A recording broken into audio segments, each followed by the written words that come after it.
All right, Andrew, thank you and welcome on to the show, the How to Be a Host podcast. It's a pleasure to finally have you on the show. How you feeling? Yeah, good. Thanks for having me. I'm a long-time fan, so really pleased to be here. Yeah, no, likewise, likewise. I know we've connected a few times over LinkedIn, Yes. and you're calling all the way from Australia, which is crazy to me. You've been in the industry for quite some time now. I want to learn a little bit more about, your origin. Like, how did you get into nightlife? What brought you here?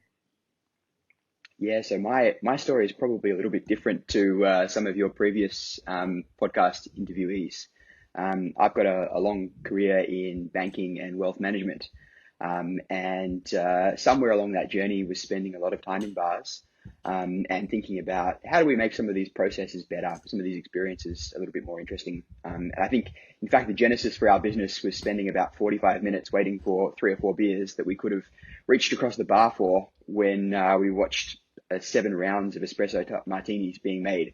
And you can imagine, the barista lovingly making these things, placing the glasses up on the counter, pouring ice into them, making the espresso fresh, shaking them up for someone else to come through and say, hey, I'd like another round of those. So we thought we could, my business partner and I thought we could do something better about this. We were still working at the time, and we stumbled around trying to sell a product that we had for this space, and it was falling on deaf ears until one day we walked into a really large nightclub in Melbourne, and an inspired thinker at the time said to us, "Hey guys, I can see what you're doing here, but we've got a few of these problems." And they were very different to the problems that we thought about. They were operational problems. So they were things like, we've got a booth host standing at a booth. They need extra ice, or they need mixers, or something simple for their table. And we just don't have any good way of communicating that. And if we miss just one, that turns the entire experience on its head. So we thought a little bit differently about our product, and we built a solution with that venue. And that led to referrals to several other venues. And at that point, we started to become a real company. And so we started to look at what we were doing and think, okay, well, we've got to quit our day jobs and really start investing in this, because there appears to be a market for it. And Yeah. at that time, it was early sort of 2015. And we started to look at the way the US was trading, the way venues in key nightlife hotspots globally were trading. So your Londons and your Spains and places like that. And interestingly enough, we found it was the same problem everywhere. And we thought we can probably do something better than what's currently being done here. Whether Wow. that's WhatsApp for communication, or radio for communication, or tools like text messaging, or even in some cases we had runners running a piece of paper out to the dispense area and running that back. So that's the catalyst that set me on a path of banking and finance into the nightlife world. And it's certainly been an interesting journey from there. Oh wow, no, 100%. That's like quite the transition, from Yeah. finance to nightlife, two completely polar opposite worlds. I Interestingly, and I, Yeah. and I won't dive into that today, but there are a lot of characteristics shared between financial advisors and nightclub operators in terms of the way that they like to run their businesses and oversee every step of those. So there are a fair few transitional things which helped along the way. I can only imagine. Wow, no, 100%. So, okay, so now you've gotten to this place where you founded DQ and you started to build this intuitive product that Yes. helps operators, venue operators particularly. Yep. Can you tell me a little bit more about DQ? Like, Of what does it course. actually do? What is it all about? Yep. So DQ is probably best considered a best practice process that helps venues design themselves around upsales, right? And so what does that mean? Taking a step back, there are in particular some nuances about the nightlife industry that don't exist in other contexts, like restaurants and bars and other hospitality contexts. Yeah. And they're things like the use of promoters and hosts, a door person and security, a waiter or a waitress that's looking after your table, and management involved in the overall experience, and the high value of your average transactions. And so we thought about how do we build a way for each of those transitions between individuals to be as effective, fast, and efficient as humanly possible, and in doing so, stripping out need for waste. And so a really common scenario in a nightclub context is something like a radio call out to a manager, and it's busy, it's loud, there's a lot going on. So a manager will come to a table or an agreed meeting place, they'll discuss something and they'll get on with it. And that entire experience could take 10 to 15 minutes, given whatever else Wow. a manager has on their table. That's time that's taken away from guests, and it's time that's taken away from the manager who should be doing something more productive with their time potentially.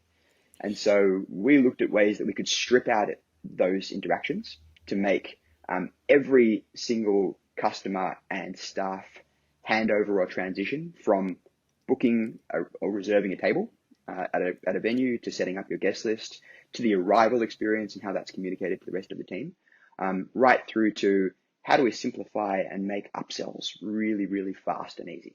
And so in the eliminating each of those steps, we aim to help venues get their average order turnaround down to sub 2 minutes. So every table in a venue could get whatever they needed with a personalized server within 2 minutes, whether that's ice or a bottle of Dom Perignon. Wow. So that was our starting point. And then we took inspiration from systems like, the first class airline experience, where when you arrive on an airline, whether or not you've ever set foot in that airline, or the host or hostess has ever seen you before, just based on your boarding pass, they know enough about you and your experience to really personalize that experience and change their greeting accordingly. So welcome back, Andrew. Those were the kinds of things we wanted to be able to put into the VIP context. And so we built DQ to do those things. Wow. Wow. So you really thought through every single step, Correct. to really to help these venues design that holistic experience. Yes. From your perspective, how do you see what type of impact have you seen your product have on these venues in terms of their overall guest experience? Is there a real significant difference in the impact that your product bring? Yeah, absolutely. There are some things that a lot of venues do that just take up time and create complexity. Yeah. And the background of this industry is a lot of venues are run with a sensitivity to who's handling money. How do I ensure that a bottle, for example, isn't opened before that money is banked? And with the sensitivity to security and information as well, even between promoters and hosts and the venue itself. So who owns that customer data? And those kind of territorial battles make running a venue complicated, because the handover between each particular person is a little bit sluggish or isn't with the full information that it needs to have. And so just by splitting out a need to run to dispense to go and get something like ice or mixers, we know, for example, on average, to answer your question about impact, we know, for example, a table will request 15 to 16 things over the course of a night. So your standard VIP table will request 15 things. And Wow. only one of those is revenue generating. The other 14 to 15, they're ice, they're cola or cranberry juice or soda, they're fresh glasses to have with my gin with my tonic, for example. Yeah. Sorry, with my gin. And those things require somebody to take a dash across the venue and collect something. And we know that right now, each time that takes 4 minutes. So for each order, a waitress is caught somewhere between, or a waiter is caught somewhere between the booth and the dispense area. And over the course of the night, that amounts to about 55 minutes of lost time for every table, spent somewhere between the table and the dispense area. And if you put in a host role, or if you put in a waiter or a waitress role, your job is to be engaging with guests, making sure they're having a great time, making sure that you're anticipating what they want from the night, making sure the procession is arriving at the right time when they're actually at the table. But if you're lost somewhere in the crowd, that just means you've got sore feet and you're no good to anybody. So coming back to the impact that we have, we know on average our venues are turning around orders within 3 minutes all night. We know that the upsell rates of our venues are higher. So we know on average our venues are upselling considerably higher than baseline, over and above committed spend or package spend. And we know that on the booking side, our conversions are better. Wow, wow, wow. That's really impressive. Really impressive. Um, Thank you. so, okay, so it sounds like, you really lean and focus on the VIP experience and elevating Yes. that side of the nightlife business. What's your thoughts on the current environment now in terms of, I don't know if it's the same in Australia the way it is here in the US, but there's a rising trend with Gen Zers drinking Yes. less, ordering bottle service less. How's that impacting your business, and how do you forecast that changing? Yeah. So, um, at a macro level, we're definitely seeing some pressure on your traditional bottle service business. Those businesses that have relied on having a table and having a bottle menu, but Yeah. haven't gone to the trouble of really ensuring that they've thought through every element of their experience. Those businesses are struggling. Um, However, that said, there is a focus or a real emphasis on unique or bespoke experiences in the industry.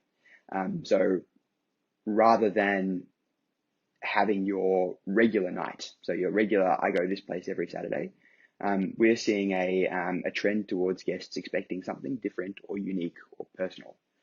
And the venues that can deliver that well, and make somebody feel good about that experience are playing into the tenets of luxury.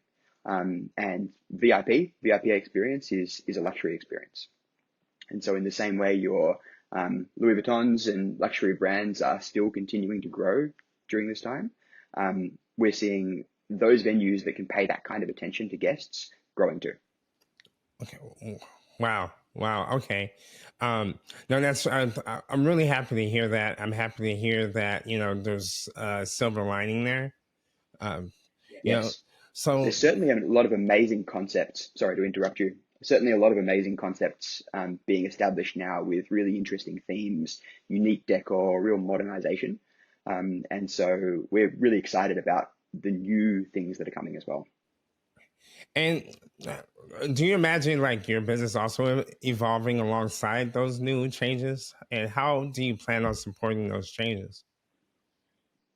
Yeah, so for us, it's about giving venues the tools to, first of all, strip out unnecessary waste, right? So if we are in an economy where people are spending less, then it's harder to staff up. It's harder to deliver that kind of experience in a cost effective way. So first of all, it's about giving staff the tools to do their job really effectively. And that means taking as much administration off their plates as humanly possible so they can be really focused on guests and sales, right? So efficiency is one part of that and productivity. The second part is sales and service and really building their capacity to, for example, if you walk into a venue, if that venue is using DQ, I should know that you've been here 15 times before, but four of those have been as a table booker and the other 11 have been as a guest on somebody else's list. I should know that you have a preference towards a Clase Azul over another type of tequila. And I should have already anticipated that there's one on ice for you on that particular night. Yeah. And I should be able to recognize you as somebody who's been there before. Those kinds of experiences are the kinds of things that make somebody feel really good about what's happening and want to come back to that particular institution over going to other places where there might be a more novel or something different type of approach. One, I love that a lot. That I also want to segue more into that and dive a little bit deeper. Uh, it seems like it, there's a real data driven approach to this, and how you're supporting these venues. Yes. How do you like? How should event operators, venue operators think about their customer data, and how should they think about it in a way that helps support and drive revenue? Yeah, there's a real conflict here, and it's that capturing more information takes longer at every stage in the process. If you're doing it the traditional way. So if you're scouring through WhatsApp chats to figure out what happened in a night, and you're trying to connect your POS data to your guest list information, your sales on the night, if you're thinking very granularly about what happens operationally, it's really hard and very difficult to pull together that data. But there are definitely some things that venue operators should be doing, and we talk about this in tech, basic data hygiene steps. So when I capture a name, I should have a unique identifier like a cell phone number. And that cell phone number should be collected and validated every single time. Because no matter what happens in my venue, if the guest arrives as an alias or they arrive on somebody else's guest list, we should be able to identify and recognize them irrespective of whether the name is spelled Charles or Charlie or Udo or Edudo, which is a mistake I've made a couple of times. You know, Yeah. they shouldn't be two different people. They should be the same person. And so we always suggest that a venue make sure that they have a really good way of collecting and uniquely identifying parts of their data. Uh, the other parts of it are a little bit more complicated to string together, and that's kind of why we built DQ. And so, you know, who served a particular table on a night, what they came for. I believe you had someone on this podcast a couple of days ago who was talking about, you know, keeping those kinds of records, birthdays and things like that. They require an incredible amount of discipline, and that discipline is definitely not a waste of time, because that discipline is the difference between knowing that you know this particular guest used to come regularly and doesn't anymore, versus wondering 2 years down the line, oh, there was that guy and he used to spend 10 grand a night and I don't know where he went. You know, they're the kinds of things that allow you to be able to anticipate that sort of thing, and we try to make that really simple for a venue to execute. I love that a lot because, especially coming from, you know, a marketer's point of view, you know, I like to consider myself a marketer. Uh, Having that level of data or access to that data is vital, you know, Yes, when it comes to personalization in your marketing messaging, right? And being yes, able to segment your audiences so you're reaching the right audience at the right time with the right message. You yes, know, being able to have that level of personalization it just improves the overall customer journey yes, it in does. general, you know. So I love how you're really supporting venues with understanding how to leverage data. I feel like a lot of, you know, uh, brands and venues in the nightlife space still don't really understand the importance of having all of this first party data and Yes, the kind of impact that it's going to have, not just from in-person experience to your guests, but also your online efforts, right? It kind of go yes, hand in hand. You want to yes, be able to you want to be able to communicate with your audiences before and after every event, and you want to be exactly. able to kind of nurture that relationship and create that ongoing conversation. So Yes. having the data that you're able to provide, you know, I think there's so much you can do with that. Uh, so like, what kind of advice could you offer in terms of like assisting, you know, venue operators on, you know, how they should think about a data strategy and how they should, you know, approach this? You know, if I'm an independent nightclub owner, this might sound very intimidating to me. You Yes. know, how like if you're talking to that independent venue owner, like what advice would you give them? So, um, the first thing that I would say is look at the areas where, for sake of speed or simplicity, you are abandoning information, or just ignoring information. And so, a really good example of that is when you book a table at a venue, often the venue will capture the booker's details. They'll capture maybe the booker's phone number, and they'll have 10 guests. And they might even divide those into, you know, 5 female, 5 male. But that's all the venue ever collects about those guests. So they are just 5 entries. Um, if you, taking another example, if you were booking an airline flight for 10 of your friends, and one of those friends was a lifetime frequent flyer, the airline would know the moment that person arrived that they were a lifetime frequent flyer, and they wouldn't treat you as though you were a first time booker like the rest of your party. And a venue is no different.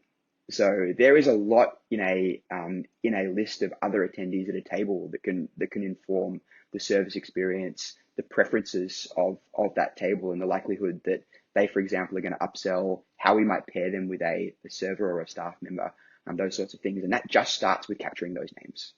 So there's, you know, almost 10 times more information there than most venues capture just to start with. And being able to recognize that one of those is a VIP or a regular allows you to cater that experience, because those people will talk at the table. and they'll have a discussion about being recognized or not being recognized, whether they've been welcomed in the way they expect to. So that's certainly one area where we see a lot of data go astray, and one that I think a lot of venues could do better. Yeah, no, 100% I agree with that. And it's very alarming when I see venues not understanding how to take full advantage of Yes, all of the data that walks in and out of their doors. And they're not capturing any of it. that's correct. And it's really alarming, especially now. I'm not sure if you've heard, but there's a whole cookie apocalypse with third-party cookies going away with Google. You know, and the social media algorithms aren't getting any better, so it's Yes, getting harder and harder and harder to reach your audiences, to reach your target consumer.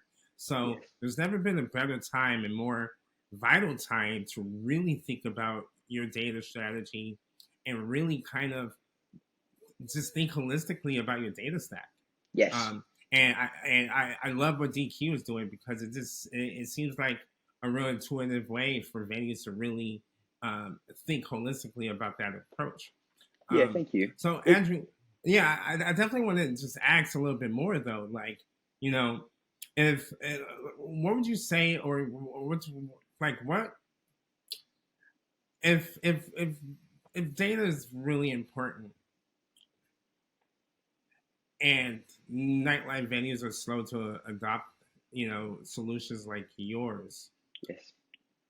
What steps are you taking to educate the market to help them understand why they should care about data?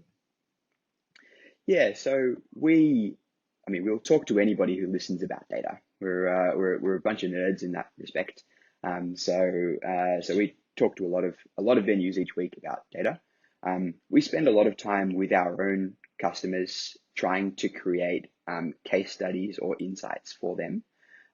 Because even the best venues get caught up in the day-to-day operation, and struggle to take the time to really reflect on what's going on. And so we've developed a number of tools, but we also work with them to say, have you looked at these interesting things in your information? For example, do you know that you every single week have a set of new clients, but none of your others are coming back? Why is your churn so high? What's going on either at a service level or or an entry level or an experience level that's stopping people from coming back? And how can we bring those people back? Because once they've spent the money to get in the door the first time, they should have a good enough experience to be telling others, their friends, returning. And so where are they going? Or if you're only retaining, what is it about your marketing strategy that is not inviting new customers? And what happens if that particular promoter that's bringing all those guests leaves you? How are you going to continue to sustain your business? So we spend a lot of time with our venues talking about the insights that we see in their data, and helping them learn from those and put in place actions or strategies to improve their business, or reinforce their business, especially considering the economic state at the moment. I love that a lot. So from and if I understood this correctly, you're helping venues understand their data, Yes, and not just understand their data, but how to translate it into actionable items for them to drive more business results. correct. So And DQ, would you say DQ is the right tool to help them do that? um, absolutely. And so I think we certainly shine a light on areas of the business that have never had a torch held to them. And so we're able to present data and insights that a lot of venue operators have only ever had a hunch about, but have never actually seen. So Yeah. that's absolutely something that we do, and we're very passionate about doing that. As far as educating the broader community, we spend time trying to translate those insights into a regular blog post, and so we put out an article on average once a fortnight about one very specific area. We're obviously very focused on VIP. So one very specific area of the VIP experience, whether that be at the booking stage, arrival stage, managing guest lists, service culture, managing your servers, things like that, to help other venues out there take away some broad headline strategies that they can implement, whether or not they use DQ. So there are a lot of things venues can do better, but there are also unlike restaurants and other fine dining institutions, there's not really a school or an education pathway for clubs. And so the ins and outs of operations in a venue tend to be learned through just doing it. Which the school of hard knocks. Exactly, the school of hard knocks. Yeah. And so there are, some of those institutions that have brought in operators that have come from a fine dining or a hotel background. They understand these processes intuitively, and they can start to think about how they apply in a nightlife context.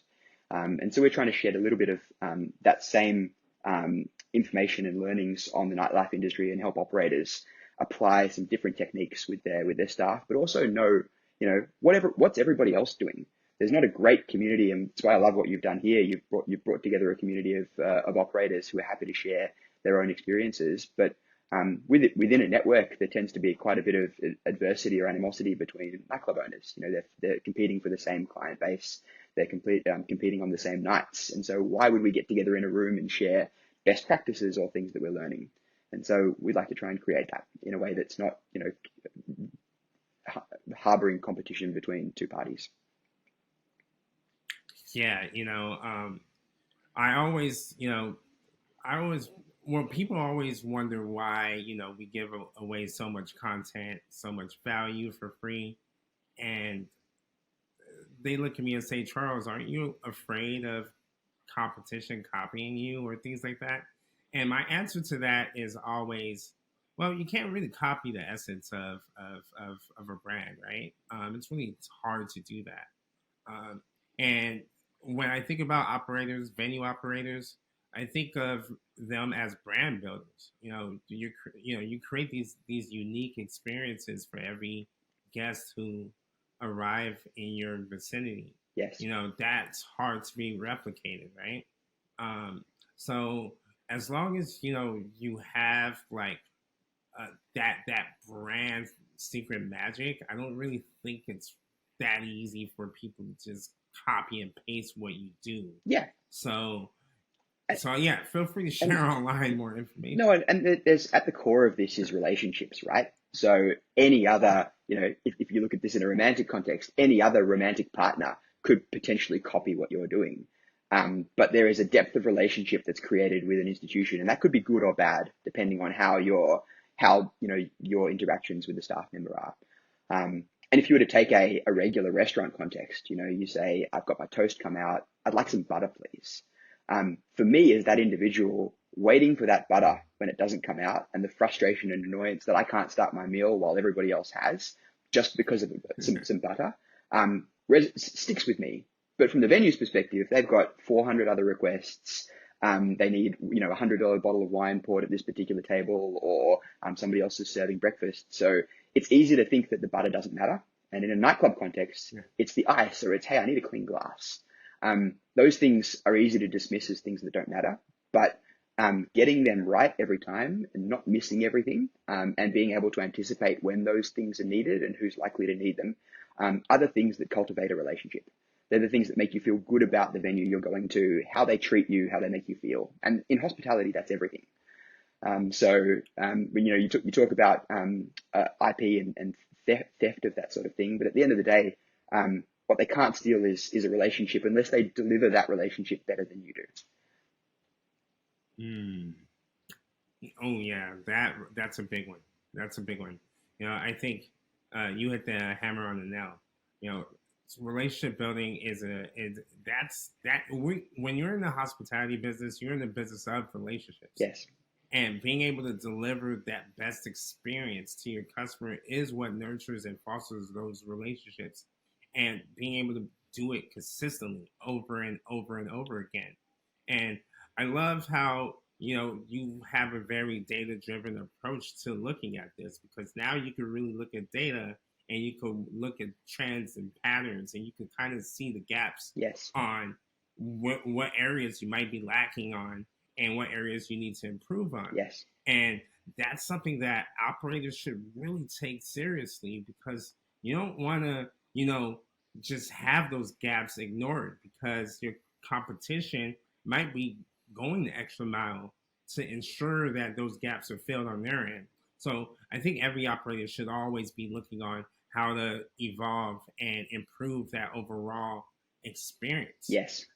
So like Andrew, I kind of want to just kind of segue a little bit into you know like what's your expert insight on you know on like just the future of the industry, where you see where do you see things headed with the rise of AI, and you know how's that really impacting audiences and consumers on their live event consumption, right? Do you think that AI could ever replace that in person excitement? Um, Look, we, we're recording a podcast here via Riverside, and that's fantastic. Yeah. But as you know, because of a Wi-Fi connection, because of us being in two different places, it's much harder to engage in this conversation than it would be if we were in person, right? And so we've all been through COVID. We know what virtual events look like, and they served a purpose for that period of time. But we truly believe that there's going to be this continued trend on personalization. So when we think about the use of AI, we see AI's relevance much more in terms of supporting venues to tailor either the booking experience or some elements of the service and support experience. So, a traditional complaint about nightclubs is they're only open from 10 till 2 or 10 till 5 or 10 till 6, depending on where you are in the morning, right? So if you need to contact somebody to change a booking or make a query or pick up a coat, those things are really difficult to do. And we see AI taking a role there in handling those administrative tasks that are just more difficult in person. That said, we're all about VIP experiences, and at the core of VIP experiences are white glove treatment, in-person relationships, and working with somebody or having experience with somebody who wants to get to know you and wants to make sure that your experience is optimized. And so there have certainly been development of AI robots for service, contactless ordering type solutions at tables. For us, that takes Yeah, the I've seen those. charm and the magic and personality out of high-end hospitality experiences. They certainly should exist there in other hospitality contexts, and each Yeah. venue will choose for themselves what kind of, do they want to get somebody in and out, and does that person want to eat quickly and get out? But we think in a nightlife context, or certainly an upscale nightlife context, that kind of personalization, everybody knows my name, and recognizes me whether I've been there once or 100 times. They're the kinds of things that are particularly important. What we have seen since COVID in venues is really high turnover in a lot of those front of house roles as well. And so as a business, if you're an operator, you're operating with a team, 50% of whom might not have been there last week. And so you're expecting those relationships to be put in the hands of people who've never met this guest, let alone understand the operating rhythm of this particular venue. And that's a challenge that venues are facing. And that's also a space where leveraging AI and data can help a lot. So how do I give my my week into the job host or waiter or waitress the knowledge that they need to be able to serve this client in a manner that is appropriate, given that the client has been there for 10 years? Right. Right. No, so your take is AI supporting the industry Absolutely. as opposed to looking at AI as the enemy and possibly taking away jobs. Absolutely. And tools like your chat GPT and things like that can be used effectively, irrespective of what type of CRM or Excel spreadsheet solution a venue is using, to look at insights and find ways of pulling together data. I mean, a lot of operators think night by night, but over a time period, you're growing an evolving list, be it guest list or list of things that are going on in the venue that can inform what's happening, what's taking a long time, where are the hot spots, which tables aren't getting attention, those kinds of things. And we believe that AI plays a role, and certainly we leverage AI in some aspects of what we do. to shine light on certain parts of the venue's operations and guest relationships. Okay. No, I love that a lot. That's a real insightful insight that you gave us there. A lot of people are worried about the future of AI and the power that it will have across the board, across other industries. Um, you know, I'm not quite sure how much AI played a role in all of the massive layoffs you're seeing across the entertainment sectors, as well as the tech sectors as well. Yes. Um, do you think nightlife industry professionals should be worried about that? Do you think that it might have a trickle effect in our industry? Or is it possible that AI could replace the role of a waitress or a bartender? Um, Could that happen? Look, I think in some instances, and I don't have a crystal ball, but we're certainly making the bet that there will be products and systems developed to do that. Um, but there's a human nature that craves connection, recognition, and an acknowledgement of status in our industry. And we feel that informed and well trained uh, individuals are the best to be able to deliver that. If you look at VIP is a bit of a conundrum in itself, right? So you're paying for real estate within a venue. You're paying 10 to 20 times the retail price of a bottle. So it's not about getting the best deal. It's about how that venue makes you feel and how that venue makes you look to the others that are in that venue. Are you in an aspirational state? And those kinds of experiences, we believe, have to be delivered in person. To the extent that you can leverage AI, data tools, technology to improve and enhance those, we're making a bet that that's what's required for this industry. And that's a bet that I'm going to support. I want to keep our industry personal. I want to keep it professional. I want to keep it human, Yeah. as much as we can, because it would be my worst nightmare if I go to the club and I'm dancing with robots. I don't want to dance with robots, at least not anytime soon. I do not. Nope. That's Not right. at all. I don't even know how Uh, an AI robot would move across a dance floor, quite frankly. I mean, I have enough trouble as it no, is.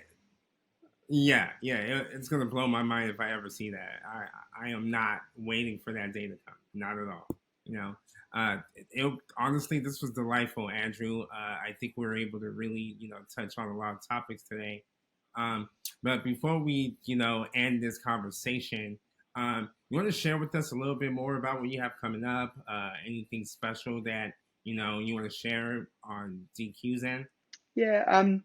We're, you know, we we always looking at ways to improve specific problem spaces with a VIP lens. So, one that we're really honed in at the moment is processions or presentations. And any nightclub operator will know that you set up a sign to go out with the bottles. Almost 25-30% of the time, the guests are out on the dance floor when that arrives. Um, and there's a great deal of communication that needs to go on between that table and the team that's setting that up. It's not always simple, and it's certainly not fast. So we're looking at better ways to do that, and make sure that there's not wasted time handling those presentations, and that the experience is delivered the way it should be every single time. So that's one of the things that we're looking at the moment. There's a long roadmap, and we certainly publish what we're doing on our site. We have a development roadmap that explains what we're looking to do, and we invite feedback from operators who have either used us or have a view about what we don't do to share what they would like to see us do. So we're very much led by our customers in that respect. Amazing. That's really good stuff, Andrew. I really appreciate you, taking the time to share all of that with us. It was a delightful conversation. Thank I you. know, we're all out of time. I believe you have a hard stop at 4. I do. Yeah.